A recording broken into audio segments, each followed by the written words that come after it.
Fala aí, fanático vascaíno, fanática vascaína. É bom encontrar você aqui para debater a nossa paixão. Chega deixando o seu like, se inscreve no nosso canal. Muito obrigado pela sua confiança. Bora falar agora sobre uma compra casada no Vasco. Tem repercutido bastante uma declaração que o Edmundo deu nessa sexta-feira, afirmando que o Thiago Mendes só foi contratado pelo Vasco por exigência do seu empresário, o Paulo Pitombeira. Aí você deve estar se perguntando, e por que o Pitombeira poderia fazer qualquer exigência em relação ao Vasco? Porque ele é o representante do Leonardo Jardim, o goleiro do Vasco, com quem o clube negociava desde a temporada passada uma prorrogação do vínculo. Segundo Edmundo, para que o Léo Jardim estendesse seu contrato até 2030, o Vasco se viu obrigado a fechar com o Thiago Mendes. Nem acho que, se for verdade, um caso tão ruim, porque o Thiago Mendes é muito bom jogador e chega para resolver problemas do meio-campo cruz-maltino. Mas queria destacar essa necessidade de uma coisa para garantir a outra. O Léo Jardim estendeu seu contrato até 2030, tornando-se o segundo jogador mais bem pago do elenco vascaíno, só atrás de Felipe Coutinho. A multa rescisória para tirá-lo do Vasco também está estabelecida em 10 milhões de euros. Só para completar, falei sobre Felipe Coutinho, ele passou por exames de imagem que apontaram uma contusão na panturrilha esquerda. Tempo de recuperação de pelo menos mais 2 semanas, Felipe Coutinho vai trabalhar para estar à disposição para voltar contra o CSA no dia 30, em jogo das oitavas de final da Copa do Brasil. Vasco fica no empate em 1-1, mas graças ao Fernando Diniz. Né? Esse empate vai todo para conta do Fernando Diniz. Porra, a substituição que ele fez, tirando o DVD que precisava, tá? Fato. Saiu com cãibra. Porra. Aí ele tira o DVD e bota o Cocão. Aí ele quer me arrebentar. Né? Essa realmente foi terrível. Terrível. Fica no empate o Vasco, 2 pontos largados em casa, que o Vasco poderia ter conquistado, mas o Vasco, mais uma vez, entrega um resultado dentro de casa, né? Olha que fase, o Lucas Freitas foi o melhor em campo, mas acabou sendo pelo gol, não pela atuação como um todo, né? Ele não fez uma grande atuação, jogou pra cacete. No primeiro tempo, inclusive, ele entregou umas 2 ou 3 vezes ali, deixando o Vasco em situação perigosíssima, né? Mas no segundo tempo, não. No segundo tempo ele foi bem e, inclusive, fez o gol. Você que chegou agora, não esquece dedo no like, comenta, compartilha, se inscreve no nosso canal. Diga aí se tá bom o som pra mim. A entrada do Matheus Carvalho e a saída do David, porque o time recuou um pouco. E por fim, explicar as ausências de Puma e Maurício Lemos, por favor. 3 perguntas. São 2. Só pega a parte do Matheus Carvalho e do David, então. Como é que foi a primeira pergunta? Qual foi? Não, seu sentimento para isso. Essa é uma pergunta, tá? Pelo resultado e de satisfação por conta da produção do time. Eu acho que até poderia ter vencido o time, produziu para ter vencido e para ter vencido até de uma goleada.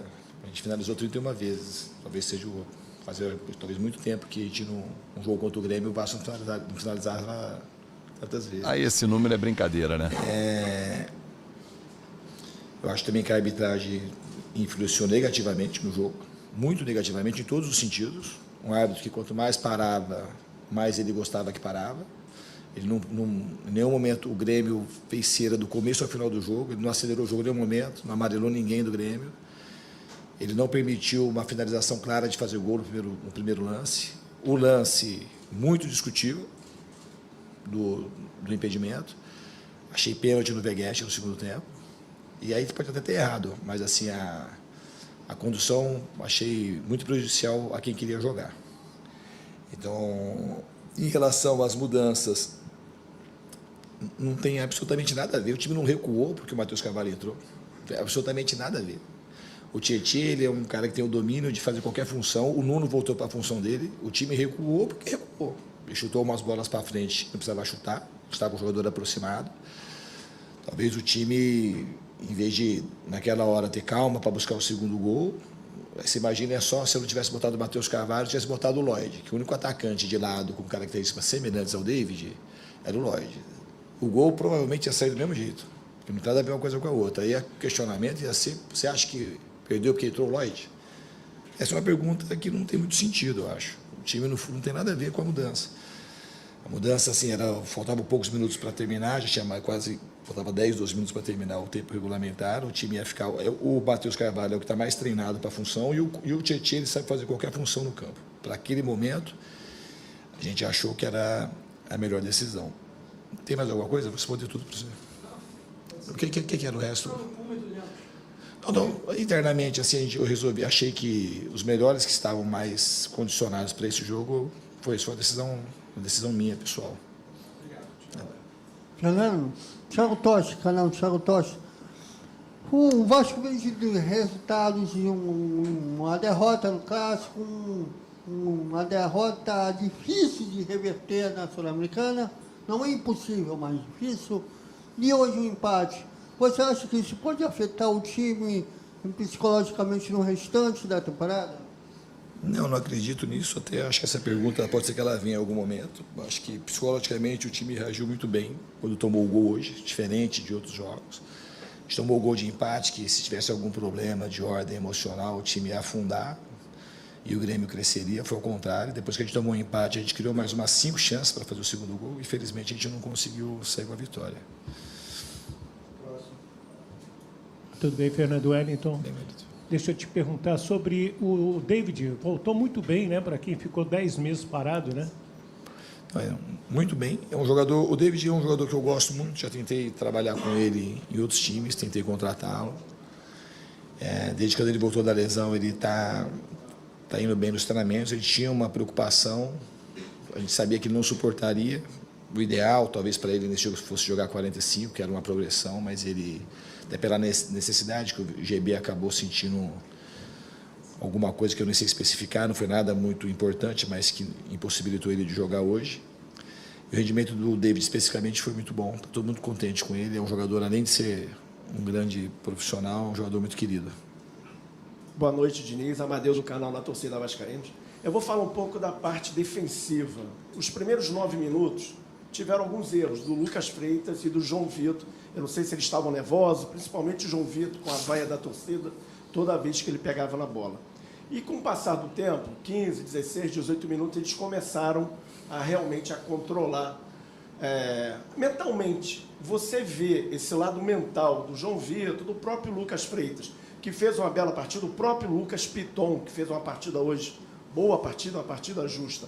Você vê como um trabalho mental em cima desses jogadores, principalmente Piton e João Vitor, ser cobrados assim da maneira que está sendo cobrado, pelo insucesso de algumas partidas. O lance do gol, uma bola dominada praticamente, ele escorrega, faz a falta, leva o amarelo, o Grêmio bate essa para o lado direito, volta para o lado esquerdo e mais uma vez uma falha de posicionamento do lado direito. Você vê por isso mais treinamento, justamente sempre essas bolas alçadas na área, Diniz. Obrigado, boa noite. Boa noite. Eu acho que jogar no Vasco, o jogador tem que saber assimilar, vai de torcida. A torcida tem todo o direito de cobrar, xingar. Eles fizeram um protesto justo, não teve nada, não teve violência lá no CT. E eu acho que é uma torcida que assim, eu particularmente sou até um pouco, eu fico um pouco, talvez seja a pessoa mais indicada para falar, porque eu gosto muito da torcida do Vasco. Independente dela vaiar ou não vaiar, pode me vaiar, deixar de me vaiar, eu acho que é uma torcida que é uma força muito grande que a gente tem, o nosso torcedor. E é um torcedor que carrega aí, acho que os últimos 20 anos não corresponde muito àquilo que é o Vasco da Gama. Então é uma torcida muito machucada. E eu, quando eles estiveram lá, eu até falei que os jogadores, eles às vezes erram, mas não é. É o time que eu identifico da minha carreira inteira, talvez que mais trabalhe, são um dos que mais trabalham. Os jogadores trabalham muito, eles estão querendo muito tirar o Vasco da situação e acredito muito que a gente vai conseguir. A gente tem performado bem desde que eu cheguei aqui, teve muita melhora, o time consegue fazer coisas da parte tática que são coisas difíceis, a gente consegue dominar praticamente todas as fases do jogo, a gente marca alto, a gente marca médio, marca baixo, sai jogando, consegue criar contra a linha baixa, que é muito difícil. Eu tenho aqui praticamente de treinamento, estou aqui há 2 meses, você contar que teve 1 mês de paralisação, que a gente deu 20 dias de folga, depois tinha dado 10, a gente tem praticamente 1 mês, 40 dias de treinamento, somado mais os jogos. Então é muita coisa que a equipe consegue produzir pela entrega dos jogadores. Eu acho que, em relação especificamente às vaias, eu acho que os jogadores assimilaram bem, acho que o Piton fez uma partida, acho que você usou uma palavra bem adequada, mas mais do que justa, eu acho que ele jogou muito bem. Ele marcou o principal jogador do Grêmio, que tem sido no campeonato, que é o garoto da base, que ele tem desequilibrado o jogo do Grêmio. E conseguiu se apresentar no ataque. E o João Vitor, de maneira geral, ele fez uma boa partida também. E o Lucas Freitas também. Agora, a gente tem que saber, isso aí vai passar só com vitória. A torcida, ao mesmo tempo que ela vai, você vê que depois ela quer aplaudir o jogador. E o João Vitor precisa ser forte, o Lucas Freitas, o Piton, seguir e o time precisa vencer. Porque vencendo que essas coisas amenizam e a torcida vem para o nosso lado, que o que a gente precisa fazer é ganhar jogo. Hoje era um jogo para a gente ganhar de um placar folgado, por que aconteceu. São 31 finalizações, são praticamente 10, 12 chutes dentro da área. É muito difícil produzir o número de chances que a gente produziu. Infelizmente, a gente não conseguiu vencer o jogo. E aí pessoal, beleza? Não se esqueçam de se inscrever no canal, deixar o seu like e ativar o sininho das notificações. Um forte abraço e até o próximo vídeo com mais notícias sobre o Vasco da Gama. Tamo junto.